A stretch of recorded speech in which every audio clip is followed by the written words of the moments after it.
Hey there. So today we're going to talk about this fragrance from the house of Ahmed Al Maghribi. This is called the Kawkab, okay, and it's a tongue twister. You can almost get it incorrect to be a food item as well. But this one has one of the nicest presentations that you will ever see on a fragrance, and what is one of the most premium fragrances from the house of Ahmed Al Maghribi, very expensive as well. So what makes it so special? What's the scent profile like, and should you consider getting it if you already own the bin shake from their house, right? So these are the type of questions we're going to talk about today and answer them for you as well. And I've been testing this fragrance for a few days now, and I really think that is some things that we should talk about this fragrance before you make a purchase of this one, right? So let's get on to this review. You're watching the Perfume Experience. My name is Rodney. Let's get going right after this intro.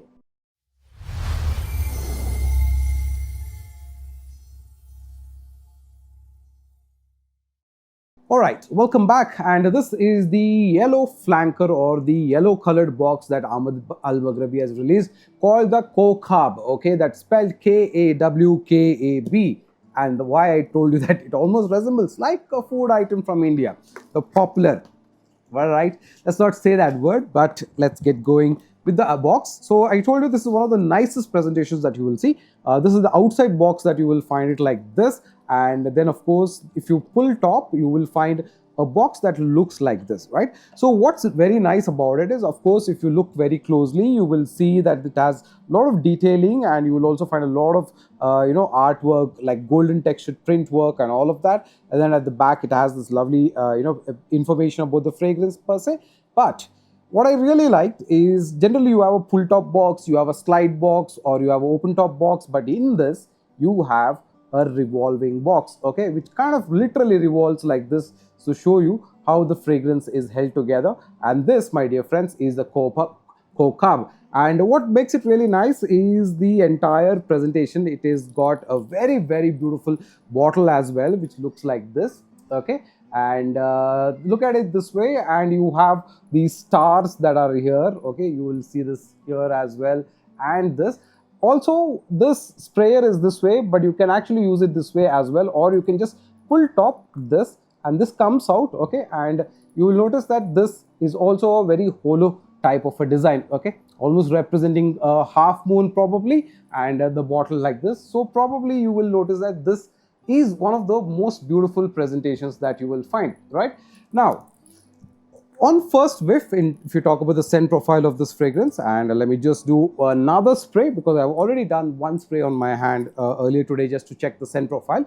Now, when you push this down, it has got a certain place where it kind of clicks down, okay. So it doesn't click all the time, but in a certain place it kind of clicks down like this, okay. Otherwise you will find it very beautiful placed like this, okay. Now let's talk about the scent profile. Now on the first whiff you will almost feel that you have smelled this somewhere. It kind of resembles another scent, and immediately at that point of time you do think it is that way. So the other scent that I was talking to you about, which it almost kind of resembles on first whiff, is this old flanker from Ahmed Al Maghribi called the bin shake, okay. But this is just a resemblance because it kind of makes you think that way. It plays games with your mind, but honestly it has no relevance to it. It's just that probably the little bit of that rosy note is what it is, okay. Now what does the Kawkab actually have, and why is it so popular among people?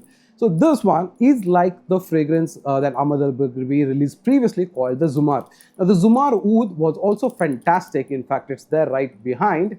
Let me get that for you right away. So here we have the Zumar, and the Zumar is also a very, very high quality scent because this has a very different type of a oud, and it is mellow, it is beautiful, it has a lot of fruity nuances, but the pear note and the oud get along so well, makes it very, very classy. Now, same story with a little bit of bin shake as well, right? So if the bin shake also has this beautiful saffron oud dominant or oud heavy, you can say, literally a lot of sweetness from saffron, sugary sweetness, rosy elements, but the oud is the dominant facade of this particular fragrance, and that's what makes this so likable and so royal, right? So it's just like that. If you think about the Kawkab also has a similar type of a story. Now what Kawkab has is it's got a lot of floral elements, especially a lot of rose, it has saffron, it has a lot of other elements, but there is one element that makes it very unique, is the uniqueness of the inclusion of iris. Now because of the iris, This fragrance has almost like a very beautiful, powdery, creamy iris note running in the background, and the forefront of the fragrance is dominated by those lovely florals. Now, aside to the lot of the florals that we have here, especially peony, roses, saffron, lots of floral elements, it also has a lovely mango note to it. Now, the mango note, if you have noticed in a lot of fragrances, almost resembles like a rose note and not a very fruity tone. So that way, here I do not get that fruity tone, but then you also get those floral vibes. Along with that, you also get this lovely woody elements, and the woodier elements are also plenty here. You have oud, you have cedar wood, you have a lot of other woods, and also you have patchouli as well. So there is that rightful bringingness of earthiness to this particular fragrance. So it gives you a very royal touch, very masculine, very unique scent profile that smells absolutely gorgeous. Now, aside to the woody nuances that we were talking about, the cedar wood, the guaiac wood, the oud itself, this is also held together by a lot of musk. But along with that musk, I feel, if you look at the entire scent profile, one of the nicest things that you get is that nuance of iris. Okay, now the way iris comes into this element, along with this roses, along with this woody elements, and the patchouli, definitely the patchouli here and the musk gives it a very unique sharpness. Now the sharpness here, it is almost a little like that of that you get in the Binshek, because I had the Binshek worn over me a few minutes back, and the Binshek has this lovely sugary syrupy sharpness along with a lot of musk and the oud. Now the oud here, like I mentioned earlier, is very dominant, which is not the case here. Now here, this is a fragrance that is dominated more by those lovely florals and the woodier elements and the patchouli, making it absolutely gorgeous and smelling very unique and very beautiful.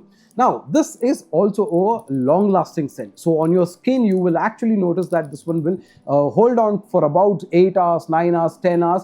On your apparel, you will be able to smell it even the next day. So more than 12 hours of performance easily is something that you will get from the Kawkab.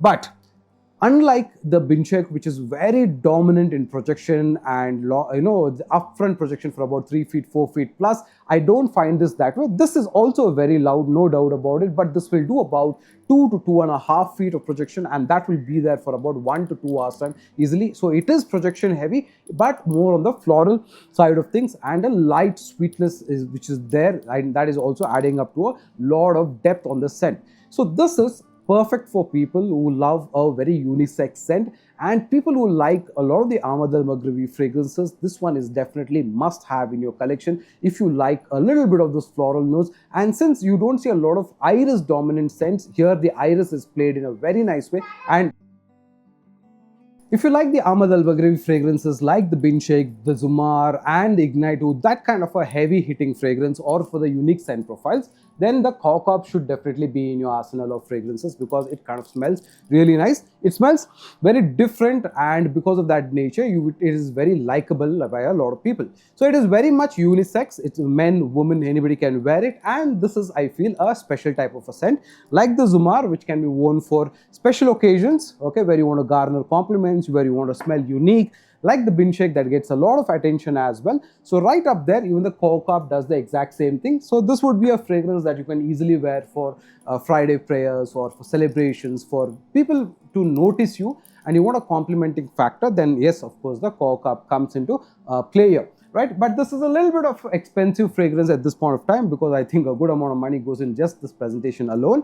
So this is about the 5,000 rupees ballpark figure, and for that particular price point, yes, the scent quality is pretty good. It is a 75 ml fragrance as well, not a 100 ml as well. You can definitely try it. It's on decants as well, and get to whiff a very beautiful scent, which is very floral based, woody based, and a good amount of iris as well, and one of the nice dry downs where you have a lot of woodier nuances because of the oud, guaiac wood, cedar wood, and a lot of that patchouli holding the entire fragrance down, right? And if you kind of like the video, hit the like button, subscribe and share, and I'll see you another video where I'll talk about another fragrance for you soon.